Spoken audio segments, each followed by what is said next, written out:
بسم اللہ الرحمن الرحیم۔ فتنہ شکیل بن حنیف اور جھوٹے مسیحیت و مہدویت کی حقیقت۔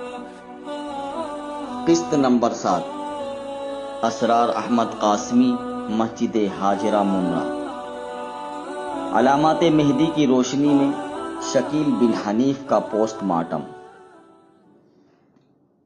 آج کی قسط میں ہم شکیل بن حنیف کے سراپے کا ان احادیث کی روشنی میں جائزہ لیں گے جو امام مہدی کے سلسلے میں آپ صلی اللہ علیہ وسلم نے علامت کے طور پر مفصل اور کھول کر بیان کی، جن سے امام مہدی کی سیرت کا پہلو جامع اور مکمل طور پر ہمارے سامنے نظر آتا ہے، بلکہ ان کی شخصیت و کارناموں کی کوئی ادنا کڑی بھی ہماری نظروں سے اوجھل نہیں ہوتی۔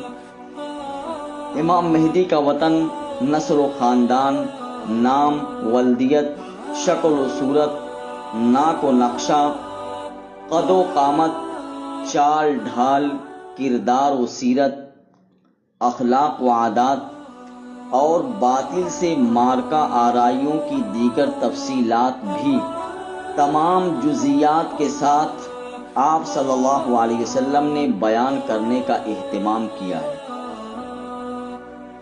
چنانچہ تاریخ بتاتی ہے کہ جب بھی عالم اسلام میں کوئی مہدویت کا دعویٰ لے کر کھڑا ہوا تو اہل حق علماء نے آگے بڑھ کر اسی آپ صلی اللہ علیہ وسلم کے بتائے ہوئے ارشادات کے پیمانے پر ناپ کر اس باطل کے دجل و فریب کا پردہ چاک کیا ہے۔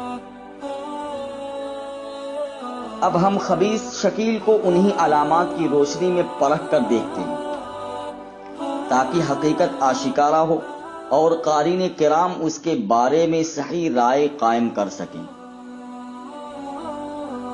امام مہدی کی پہلی علامت۔ امام مہدی کی سب سے پہلی علامت آپ صلی اللہ علیہ وسلم نے یہ بیان فرمائی ہے۔ نمبر 1 کہ مہدی میری نسل سے ہوں گے۔ نمبر 2 وہ حضرت فاطمہ رضی اللہ عنہا کی اولاد میں ہوں گے۔ نمبر 3 وہ حسنی شاخ میں پیدا ہوں گے۔ تینوں حدیثوں کا خلاصہ یہ نکلا کہ امام مہدی خانوادہ نبوت کے چشم و چراغ حضرت فاطمہ رضی اللہ عنہا کی اولاد اور حضرت حسن رضی اللہ عنہ کی نسل سے ہوں گے۔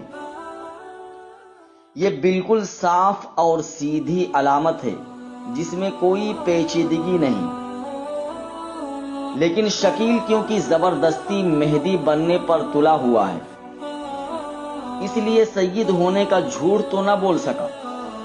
ہاں، حضور صلی اللہ علیہ وسلم کی ان صحیح احادیث کو اس نے یہ کہہ کر رد کر دیا کہ آج کل خاندان کا کوئی ریکارڈ نہیں ہے، اس لیے اس بنیاد پر امام کی شناخت نہیں ہو سکتی۔